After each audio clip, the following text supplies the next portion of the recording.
आप देख रहे हैं लोकसभा चुनाव पर पहला ओपिनियन पोल और इस वक्त हम बात कर रहे हैं बिहार की। और बिहार में जो साफ तौर पर इस बार जो ओपिनियन पोल का जो आंकड़ा आया है, महागठबंधन को बढ़त मिलती हुई दिख रही है।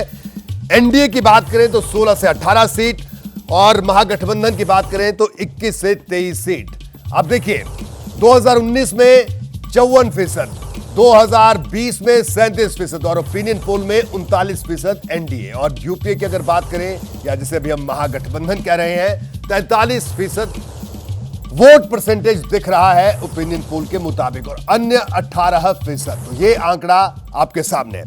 एक बड़ा पैनल हमारे साथ मौजूद है। चर्चा की शुरुआत करते हैं। प्रदीप जी आपके पास होगा। प्रदीप जी, जातीय जनगणना की बात अभी जो हाल में विधानसभा चुनाव हुए हिंदी पट्टी के राज्यों में, इस मुद्दे को भी खूब हवा दी गई।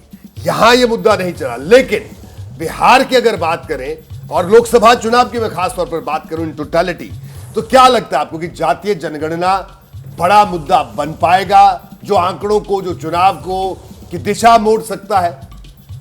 नहीं, मुझे लगता नहीं कि ये मुद्दा, देखिए उसका कारण ये है कि जिन लोगों को इस जातीय जनगणना का या इस राजनीति का फायदा हो सकता है वो पिछले 30-33 साल से सत्ता में है जी। सत्ता उन्हीं के हाथ में है। अगर उनके विरोधियों के हाथ में होती तो ये बड़ा मुद्दा बनता और उनको निश्चित रूप से फायदा होता। लेकिन आप देखिए कि इन 5 राज्यों में इस मुद्दे को चला गया और इसका असर आप देखिए कि कहीं पर दिखाई नहीं दिया जी। तेलंगाना जैसा राज्य जहां 52% ओबीसी की आबादी है, कांग्रेस पार्टी ने जब मुख्यमंत्री बनाने का समय आया तो रेड्डी समुदाय से बनाया, किसी ओबीसी को नहीं बनाया जी। तो अगर उसका ट्रैक्शन होता तो आपको उसके नतीजे में, फैसले में पार्टियों के दिखाई देता। और बीजेपी पिछले 9-9.5 साल से सामाजिक समीकरण बनाने की कोशिश कर रही है, अगड़ा और अति पिछड़ा और दलित को मिलाकर और अलग अलग राज्यों में जो है ट्राइबल वोट को मिलाकर, उससे काफ़ी हद तक सफलता मिली है। उसका मुकाबला अगर कोई कर पा रहा है खासतौर से ट्राइबल और दलित वोट में, तो वो कांग्रेस पार्टी है। तो इसलिए जो है ये चुनाव 2024 का तय होगा कांग्रेस और बीजेपी के बीच की जो लड़ाई है, इन जो सीधी टक्कर है, वहाँ कांग्रेस कुछ इम्प्रूव कर पाती है, अपनी स्थिति सुधार पाती है या नहीं, इस पर निर्भर करेगा।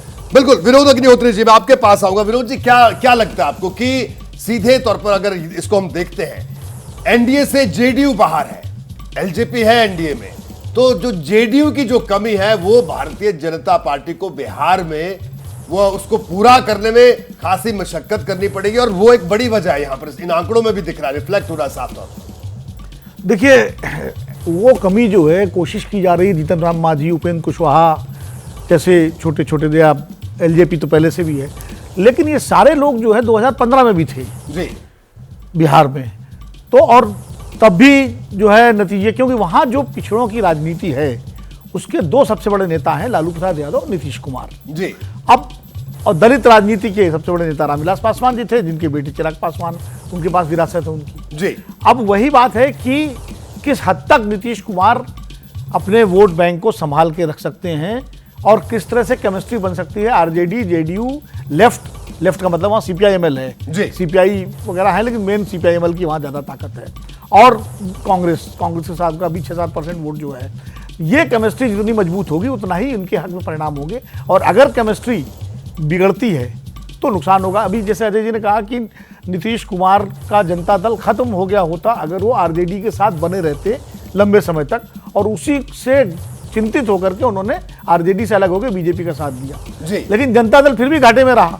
बिहार 2020 में 2015 में जिस जनता दल ने 73 या 74 सीटें जीती थी, मतलब उसने 2020 में वो 42 सीट पे आके अटक गया। तो यानी कुल मिलाकर के नुकसान नीतीश कुमार जी का अगर आरजेडी के साथ हो रहा था तो बीजेपी के साथ जाकर भी कोई फायदा नहीं हुआ उनका उसमें, बल्कि बीजेपी का 2019 में जरूर फायदा हुआ एनडीए का, जब 40 में 39 सीटें जीती।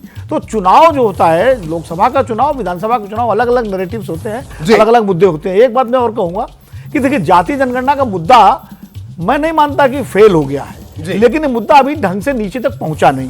कोई भी मुद्दा जब नीचे तक पहुंचता है तब उसका असर सामने आता है। उदाहरण के लिए कि मंडल कमीशन वीपी सिंह लाए, लेकिन 1990-91 का चुनाव जनता दल हार गया बुरी तरह से, क्यों? नीचे तक उसने पहुंचे नहीं था, खाली बिहार में पहुंचा था। बिहार में लालू प्रसाद यादव जीते थे। राम मंदिर का मुद्दा बीजेपी 1988 में लेती है अपने एजेंडे में, लेकिन उसको पूर्ण बहुमत मिलता है 2014 में। तो मुद्दा जब नीचे जाता है धीरे धीरे, और जातीय जनगणना में कांग्रेस की समस्या ये है कि कांग्रेस का जो रैंक एंड फाइल है उसने कभी जातीय जनगणना की राजनीति की ही नहीं है। उसने तो हमेशा दूसरे मुद्दों की राजनीति की है। राहुल गांधी भले उस मुद्दे को उठा रहे हैं, लेकिन नीचे का रैंक एंड फाइल उतनी ईमानदारी, उतनी मेहनत से उस मुद्दे को भी नीचे नहीं ले जा पा।